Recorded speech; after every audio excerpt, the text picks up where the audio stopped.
Assalamualaikum warahmatullahi wabarakatuh. Sore ini memasuki materi tentang fundamental gerakan pramuka. Perkenalkan dulu, saya yang akan menyampaikan. Nama saya adalah Kodrat Pramudo. Sehari-hari saya menjadi pengurus di Satuan Karya Bakti Wisata dan sekarang sedang mengikuti kursus pelatih dasar di Jawa Timur ini secara virtual. Dan hari ini saya mendapatkan tugas untuk melakukan praktek latihan indoor dengan menggunakan alat media PPT.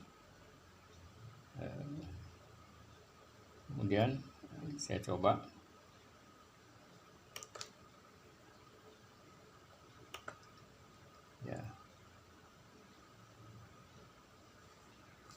ya karena waktunya juga memang tidak banyak ya latihan ini.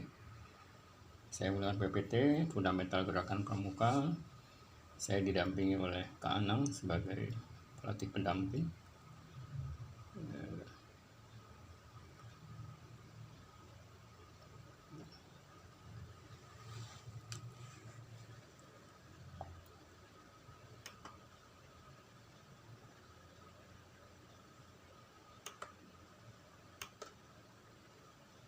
Ya, saya share screen ya.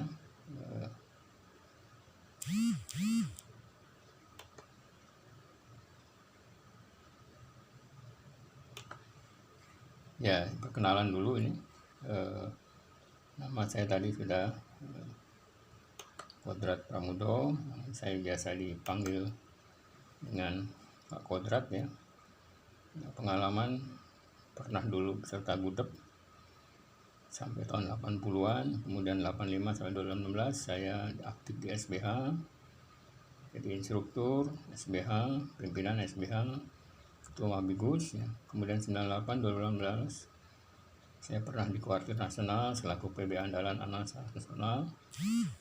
Nasional, dan sekarang sejak 2016 menjadi anggota MABI, Saka Bakti Wisata dan pembina pramuka di Kukus Depan. Sesudah mengikuti sesi ini, peserta diharapkan memahami tentang sejarah gerakan pramuka. Peserta juga memahami tentang isi secara umum Undang-Undang Gerakan Pramuka nomor 2012 tahun 2010. Lalu yang ketiga adalah memahami tentang anggaran dasar pramuka, dan yang keempat memahami tentang anggaran rumah tangga. Mungkin saya tidak akan semua sampaikan karena saya akan fokus pada tentang sejarah singkat gerakan pramuka. Awal kepanduan di Indonesia pada tahun 1907, Baden Powell di Inggris mendirikan gerakan kepanduan yang diawali dengan mengajak kaum muda berkemah ke Pulau Bronsi. Kemudian masa penjajahan 5 tahun kemudian di Belanda pada tahun 12 mendirikan gerakan kepanduan yang mengkhususkan peserta didiknya dari putra-putri kaum penjajah. Kemudian 1922 Ki Hajar Dewantara mendirikan pendidikan taman siswa dengan prinsip sistem Among, yaitu Tutwuri Handayani ing Madya Mangunkarso dan ing Ngarso Suntulodo. Selanjutnya sistem Among ini diadop oleh gerakan pramuka hingga sekarang. Kemudian semenjak berdirinya dirintis oleh kaum muda, berbagai organisasi panduan berdiri dari berbagai suku dan agama, antara lain Kepanduan Bangsa Indonesia, HW, SIAP, NAPI, TRI, Tridharma, Panduan Aksi Asas Katolik, dan Pandu Kesultanan. Sifat dan ciri organisasi kepanduan tersebut sesuai dengan organisasi yang mendirikan, ada yang berlatar belakang sukuan agama, sifatnya menuju Indonesia. Kemudian pada tahun 28 Indonesia kenal dengan Sumpah Pemuda. Itu juga diperankan oleh kaum muda yang tergabung dalam berbagai organisasi kepanduan. Kemudian setelah kemerdekaan Republik Indonesia 17 Agustus pada September 45, sebulan setelah proklamasi, berkumpul para pimpinan Pandu dan Pandu Kesultanan untuk bersepakat mendirikan satu organisasi Pandu seluruh Indonesia. Dalam pertemuan tersebut disepakati membentuk Panitia Kesatuan Kepanduan Indonesia, membentuk panitia kerja mempercepat Kongres Kesatuan Kepanduan Indonesia. Kemudian di Kongres 272945 disepakati ada agar menghidupkan kembali kepanduan pesan dari Ki Hajar ketika itu jadi Menteri PDK untuk bersatu padu menjadi organisasi kepanduan yang integrasi jadi satu. Kemudian berjalan terus sampailah menjelang tahun 90-an, banyak organisasi yang tumbuh kembang dengan berbagai militansi yang sesuai dengan latar belakang organisasi yang membentuknya. Kemudian Bung Karno ketika itu menjadi presiden pertama merasakan bahwa organisasi kepanduan itu sangat militan dan bahaya bila dibiarkan tanpa menyatukan menjadi satu ada organisasi yang tujuan untuk membentuk karakter kaum muda Indonesia.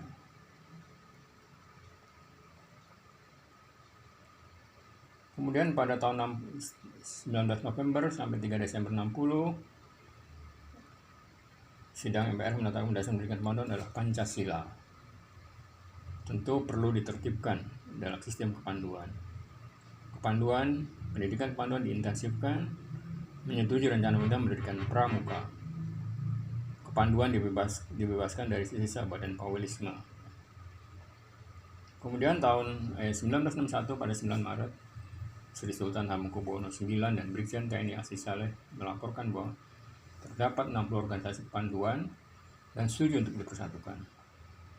Itu sekarang menjadi hari tunas. Kemudian pada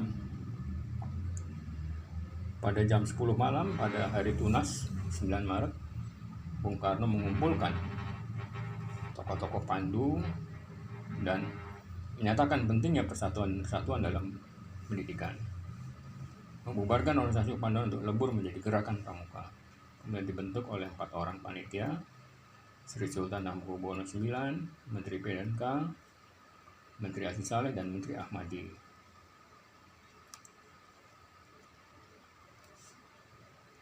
Pada 9 Maret tahun 61 ketika Bung Karno mengumpulkan, pengalaman yang kurang berkenan di hati tentang kehidupan organisasi kepanduan selama 15 tahun. Jumlah pramuka hanya 0,5 juta, padahal idealnya bisa 20 juta.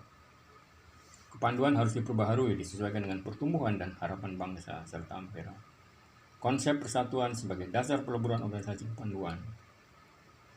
Kemudian pada 20 Mei 1961 keluarlah atau terbitlah keputusan Presiden nomor 238 tahun 61 tentang gerakan pramuka yang ditandatangani oleh pejabat presiden. Jadi ketika itu Bung Karno sedang di luar negeri. Kemudian tanggal 30 Juli semua 60 organisasi berkumpul di Istora Senayan secara ikhlas meleburkan diri dalam gerakan pramuka. Seluruh bercenda disimpan di dalam museum. Kemudian tanggal 30 Juli tersebut kini disebut dengan Hari Ikrar Gerakan Pramuka. Kemudian pada tanggal 14 Agustus yang dihadiri lebih dari 10.000 anak pemuda dan di tempat-tempat lain Presiden melantik Mabinaz, Kuarnas, dan Kuartir Harian. Kemudian berdasarkan Kepres nomor 448 tahun 61,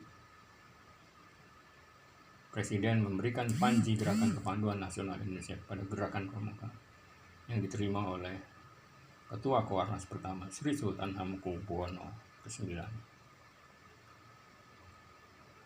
Presiden Bung Karno saat menyerahkan panji menyatakan bahwa berusahalah sehebat-hebatnya untuk mengembangkan dan meluaskan gerakan kita sampai pada suatu ketika anak dan pemuda serta pemudi kita, baik mahasiswa yang di kota maupun yang mengembala kerbau di desa, dengan rangsa bangga dan terhormat dapat menyatakan, "Aku Pramuka Indonesia."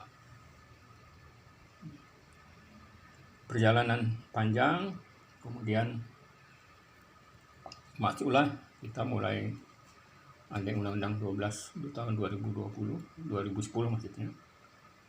Itu diawali dengan Munas di Pontianak yang mengamanatkan alasan perlunya undang-undang gerakan pramuka ya, karena ada penugasan Kepres, kemudian ada gerakan satu-satu ya badan penyelenggara. Kelemahan Kepres 238 tahun 61 ya, dukungan sumber daya tidak jelas, sanksi tidak jelas.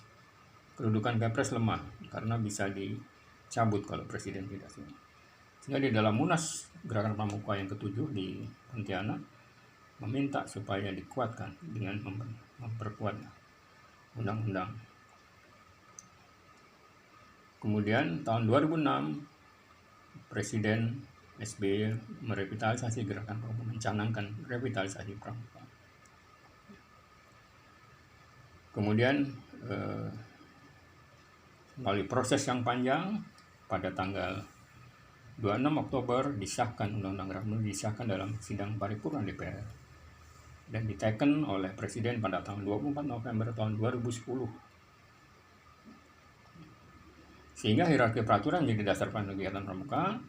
Setelah ada Kepres, kemudian ada Munas 2003, lalu keluar Undang-Undang RI. Uniknya undang-undang ini tidak ada peraturan pelaksanaan berupa peraturan pemerintah, tapi diamanatkan turunannya menjadi ADART Gerakan Pramuka. Di bawahnya ada Jukran, Juklak, dan Juknis. Inilah struktur Undang-Undang nomor 12 tahun 2010 tentang gerakan pramuka.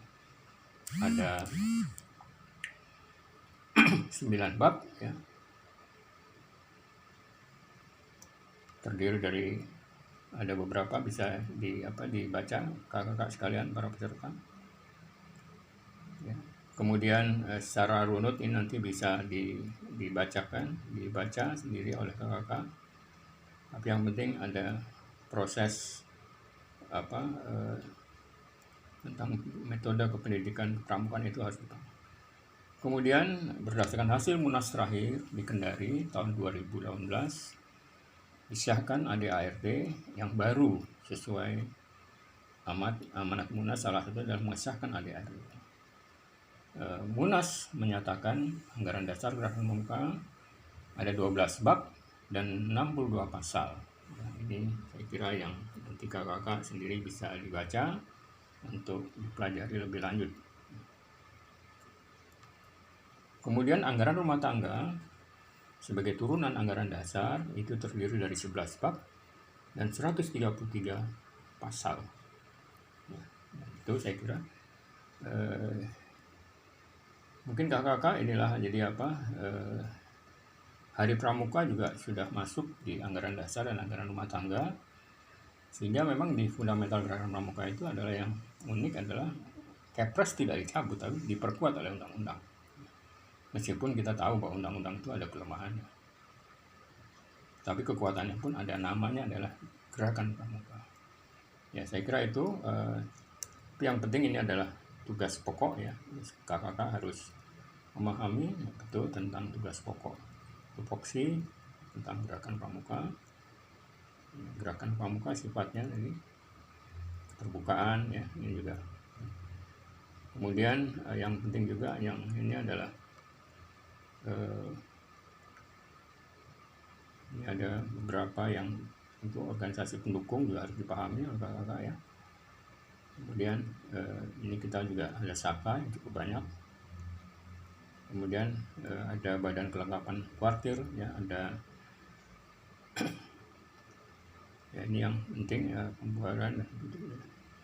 Saya kira itu kakak, terima kasih atas perhatian kakak telah mengikuti materi tentang fundamental gerakan pramuka, meskipun secara singkat tetapi mudah-mudahan kakak bisa mempelajari dan menerapkan di dalam proses mendidik kaum muda melalui para pembina. Terima kasih. Wassalamualaikum warahmatullahi wabarakatuh. Salam pramuka.